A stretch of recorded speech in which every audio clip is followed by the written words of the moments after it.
네, 반갑습니다. 박규수입니다. 오늘 3월 2일 저녁 현대차 긴급 분석 영상입니다. 지금 이제 이란과 이스라엘에 대한 전쟁 이슈가 계속해서 고조화가 되고 있는 가운데 지금 이제 하메네이가 이제 사망을 했고 또 이제 해협에 대한 봉쇄 이런 것들 그리고 이제 유가에 대한 상승 이런 부분도 많은 분들이 또 이제 궁금해하시길래 제가 한 분 한 분 다 답변을 드리다가 이렇게 또 영상으로 제작을 하게 됐습니다. 그래서 현대차의 입장에서 지금 전쟁에 대한 이슈가 또 이제 계속해서 고조가 되고 있는 가운데 지금 주가에 대한 영향은 또 어떤 것들이 있을 것인지 또 이렇게 분석해 보는 영상 만들어 볼 거고요. 기존의 현대차에 대한 부분은 이제 60만 원에 대한 전고를 넘어섰기 때문에 단기적인 지지 라인으로서는 우리가 60만 원을 좀 단기적으로 체크를 해야 한다. 삼성전자도 같은 맥락으로 20만 원에 대한 돌파가 나왔기 때문에 같은 맥락으로 분석을 하시면 되겠습니다. 그래서 오늘은 제가 현대차의 기술적 분석은 어제 말씀을 드렸기 때문에 오늘은 약간 글로벌 증시와 시장에 대한 부분을 좀 말씀드리는 시간 가져보도록 할게요. 일단 이제 이란과 이스라엘의 전쟁, 이거는 지금 이 주식시장의 가장 중요한 변수 중에 하나라고 또 말씀을 드릴 수 있겠는데 지금 많은 분들이 이거를 이제 유가에 대한 상승과 그리고 방산 그리고 뭐 아니면 뭐 정유 요 정도로만 좀 이제 보고 계시는 분들이 많이 계세요. 정작 현대차 같은 자동차 기업에는 훨씬 더 복합적인 영향이 있을 수 있다. 이렇게 말씀드리고 싶은데 일단 먼저 투자자의 입장에서 좀 보도록 하자면 이 전쟁은 현대차 입장에서도 비슷한 맥락입니다. 단기적으로는 악재로서 우리가 좀 해석을 할 수 있는데 약간 중장기적으로는 또 이제 기회에 대한 구간으로 우리가 또 볼 수 있다. 이렇게 말씀드릴 수 있어요. 지금 상황을 간단하게 좀 우리가 짚어보면서 말씀드리자면 이란과 이스라엘이 갈등이 지금 이제 대리전을 넘어섰죠. 넘어서면서 직접적인 충돌 단계까지 들어오게 되면서 시장에서는 가장 먼저 유가가 반응을 하고 있는 상황입니다. 자동차 산업에서 유가가 왜 중요하냐? 여기서부터가 핵심입니다. 자, 먼저 자동차. 우리가 이제 보통 내연기관 자동차를 타고 다닐 때 차에다가 뭐 넣습니까? 경유, 휘발유, 고급 휘발유 넣지 않습니까? 뭐 전기차에 대한 부분은 사실 뭐 현대차와는 약간 거리감이 있다라고 생각하시면 될 것 같고 먼저 이제 기름값이 올라간다라고 했을 때 소비자들은 가장 먼저 지출을 줄일 수밖에 없어요. 음. 이 지출이 가장 많이 들어가는 게 뭡니까? 우리가 자동차 값으로 한 달에 자동차 값으로 나간다라고 했을 때 보통은 이제 보험료 아니면 뭐 세금도 있을 거고요. 그리고 그다음 기름값, 그리고 자동차 할부값. 근데 이 자동차 할부값까지 포함을 했을 때 이게 차량이 뭐 장기 렌트라든지 리스가 아니다. 고정적인 자동차에 대한 비용으로 들어가는 게 없다라고 하면 그다음으로 들어가는 게 기름값이거든요. 뭐 보험료라고 하면은 뭐 자동차를 비싼 차를 모는 분들은 보험료가 훨씬 더 많이 나오겠지만 대부분 이제 서민들 입장에서 보자면 기름값이 가장 먼저 떠오를 것입니다. 그래서 특히 이제 '유가 상승에 대한 직격탄을 맞을 수도 있다.' 이렇게 생각을 하실 수도 있겠고 지금 연료비에 대한 부담이 커지기 때문에 차 구매에 대한 부분을 쪼끔 이제 뒤로 미루든지 그죠? 아니면은 쪼끔 더 저렴한 차량으로 연비가 좋은 차량 으로 우리가 좀 볼 수 있겠죠. 쉽게 말해서 내가 소나타를 사려고 했는데 뭐 인제 기름값이 올라간다고 하니 소나타 하이브리드로 간다. 하이브리드는 연비가 좋지만 더 비쌉니다. 가격이 더 비싸요. 많이 차이가 납니다, 꽤나. 이런 식으로 이동을 하지 않는다라는 거죠. 이게 아니라 소나타를 사려고 했다가 아반떼를 산다든지. 그죠? 그래서 뭐 SUV를 따지자면은 뭐 여기까지 하고 어쨌든 하이브리드로 이제 더 업그레이드하면서 지출을 늘리는 게 아니라 지출을 줄일 것이다. 이렇게 말씀드릴 수가 있겠고요. 이거는 현대차 입장에서 봤을 때는 단기적으로 명확한 악재라고 또 이제 말씀을 드릴 수가 있겠습니다. 자, 그럼 두 번째 같은 경우에는 환율입니다. 여러분, 환율. 이 부분도 이제 많이 궁금해하실 것 같은데 전쟁이 터지면 달러가 강세를 보입니다. 이건 현대차 입장에서는 긍정적인 요소라고 말씀을 드릴 수 있을 것 같아요. 왜 그러냐면 현대차 같은 경우에는 대표적인 수출 기업이기 때문입니다.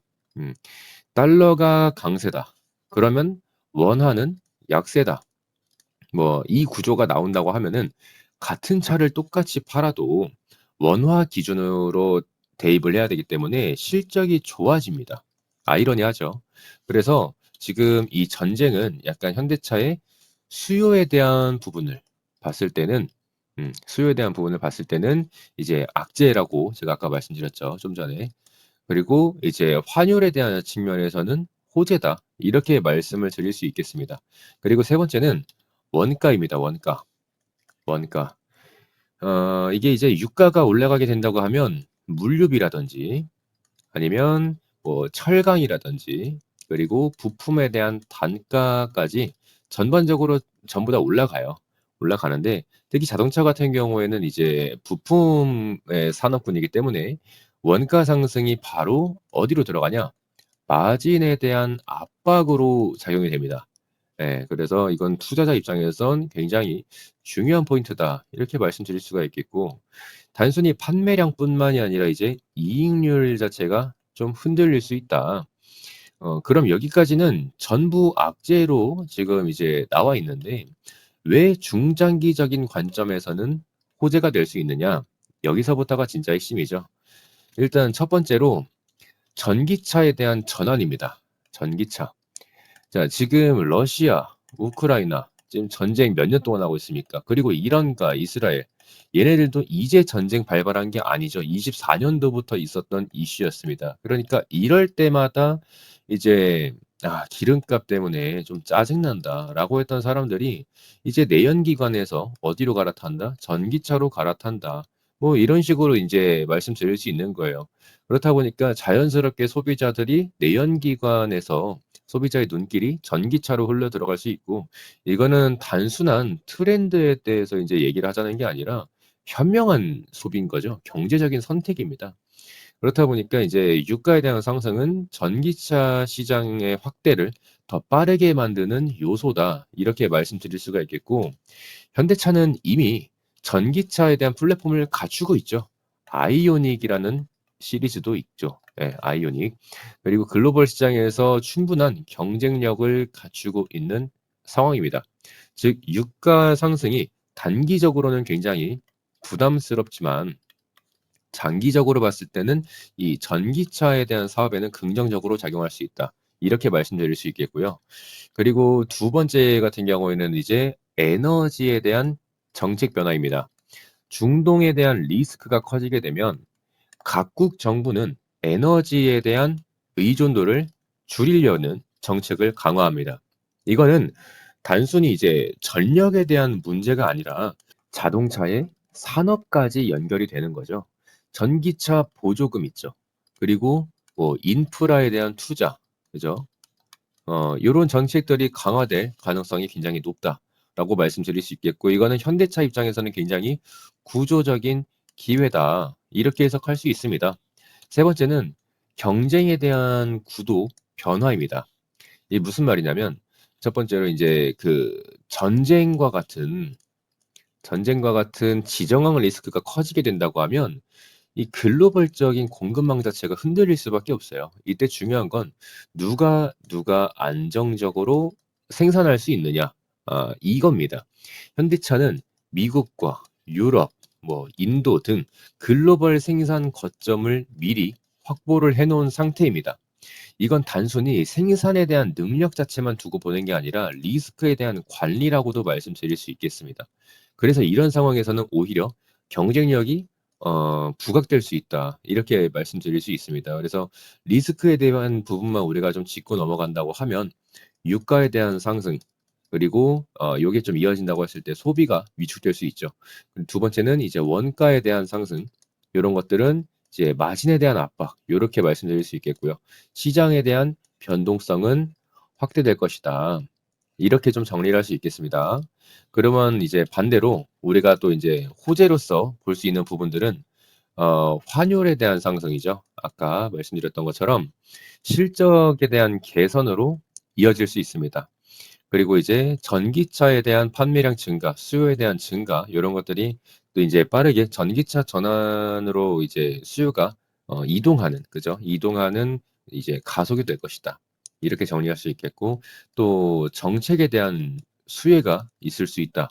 이렇게 정리할 수 있겠습니다. 이 세 가지가 동시에 존재합니다. 그래서 지금 투자 전략을 우리가 가져가려고 하면 첫 번째는 여러분들한테 말씀드리고 싶은 게 유가를 반드시 체크하셔야 됩니다. 보통 우리가 이제 $90 이상을 넘어갔을 때 이제 부담이 된다. 부담이 시작된다. 이렇게 보통 시장에서는 해석을 하고요. 그리고 $100를 넘어갔을 때 이제 소비가 위축된다. 이런 식으로 해석을 합니다. 그래서 이 구간에서는 현대차의 주가가 눌릴 가능성이 굉장히 크다라고 또 말씀드릴 수 있겠고요. 그리고 만약에 달러가 조금 이제 강세가 유지가 된다. 이렇게 올라가서 빠지지 않고 계속해서 올라간다. 아니면 위에서 비빈다. 이런 가격이 또 나온다고 하면 실적에 대한 방어가 또 가능해집니다. 네, 제가 아까 말씀드렸죠. 환율. 그래서 유가 상승이 무조건 악재가 아니라 환율도 같이 봐야 한다. 이렇게 말씀드릴 수 있겠고요. 뭐 이제 또 한 가지 말씀드리자면은 현대차가 전쟁 때문에 올라간 애들이 아니잖아요. 그죠? 전쟁이랑은 아무런 관련이 없는 애들입니다. 그렇다 보니 전쟁 때문에 눌릴 때 실적 대비에 대한 저평가 구간이 나온다라고 하면 그때는 우리가 또 어떻게 해야 되겠습니까? 반드시 기회로서 가져가야죠. 저는 그래서 지금 이 현대차가 한 55만 원에서 한 60만 원까지 좀 내려온다라고 하면 충분히 되돌아나갈 만한 N자형 파동을 그리는, 그죠? N자형 파동을 그리면서 약간 이렇게 매물대 소화해 놓고 딱 가주면 굉장히 깔끔할 것 같은데라는 기술적인 분석도 동시에 하고 있는 상황입니다. 그래서 지금 이 현대차 같은 경우에는 말씀드렸던 것처럼 전쟁에 대한 부분, 현대차의 단기적으로 약간 부담되는 부분들. 그래서 우리가 지금 체크해야 될 거는 유가와 환율이다. 이렇게 말씀드릴 수 있겠고요. 특히나 지금 이 현대차를 가지고 내가 만약에 보유하고 있다라고 하시는 분들, 제가 기존에도 12월 달부터 CES 2026 나오기 전에 전망과 모멘텀에 대한 분석을 말씀드리면서 23만 원과 25만 원, 그죠? 그리고 26만 원, 28만 원에 적극적으로 모아가자라고 말씀을 드렸어요. 매수 가능하신 분들은 적극적으로 가져가라라고 이제 말씀을 드렸고 3천 명 가까이 또 확인을 해주셨습니다.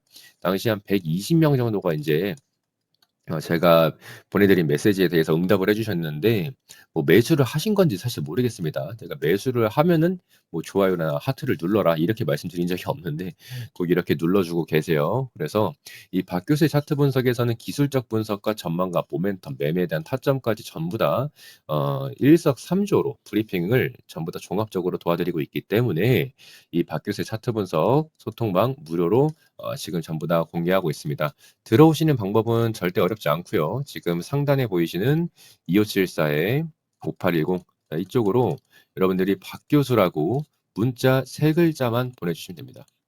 박 교수 문자 세 글자 2574-5810 박 교수라고 문자를 보내주신 분들한테는 현대차에 대한 기술적 분석과 함께 전망과 모멘텀도 말씀드리면서 매수에 대한 타점 이거를 굉장히 궁금해 하시잖아요. 그죠?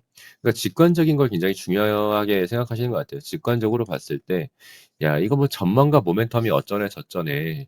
근데 제가 여러분들 영상 제작할 때 호재에 대한 부분도 말씀드리고 악재에 대한 부분도 말씀드리지 않습니까? 근데 중요한 건 이게 인제 호재로서냐 악재로서 뭐 어떤 내용이 있냐 이게 중요한 게 아니라 "지금은 전쟁하고 있는데 이거 악재야?" 라고만 물어보세요. 아니면 "이게 호재로선 뭐가 있어?" 예 이런 식으로 그냥 약간 1 차적인 접근을 하고 끝내요. 제가 유가에 대한 부분이라든지 환율에 대한 부분이라든지 전부 다 설명을 드려도 그러니까 "유가는 악재고 환율은 호재라는 거야? 뭐야? 뭔 소리 하는 거야?" 이러면서 댓글에다가 또 이제 이상한 얘기들을 쓰시는 분들이 계십니다. 그래서 제가 참 어렵습니다. 영상 제작하면서 여러분들께 많이 말씀드리고 싶은데 사실 기술적으로 우리가 좀 분석을 하면서 접근하려면 당시의 차트를 보면서 분석하는 수밖에 없어요. 지금 당장에 현대차가 100만 원을 갈 것이다. 200만 원을 갈 것이다. 200만 원까지 가니까 무조건 홀딩하셔라. 나중에 여러분들 진짜 한 180만 원까지 갔는데 야 이제 10% 남았다. 좀만 더 버티자 이러다가 그냥 180만 원 찍고 내려가 버리면 그럼 여러분들 그대로 그 남아있는 그 욕심 그것 때문에 또 남은 내가 여태까지 잘 가져온 수익률을 또 반납을 해야 되는 상황이 나올 수도 있단 말이에요. 그렇다 보니까 그렇지 않게 하기 위해서 최고점에 매도하실 수 있게 최대한 도와드리려고 하는 거니까 "내가 장중에 좀 대응이 안 된다."라고 하시는 분들은 그냥 들어오시는 게 좋습니다.